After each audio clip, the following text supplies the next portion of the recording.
How to find saved collections on Facebook. So first of all, launch Facebook application. Make sure that you are logged on to your account. Then tap on the three lines icon at the top left.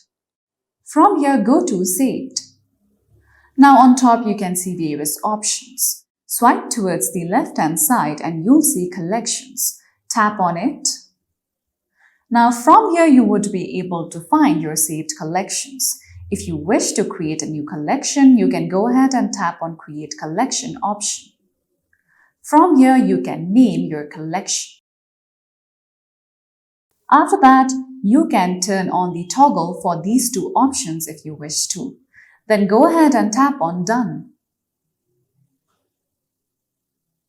Now after that, you would be able to find your collections easily. So that's it for today's video, and at last, don't forget to subscribe to our YouTube channel.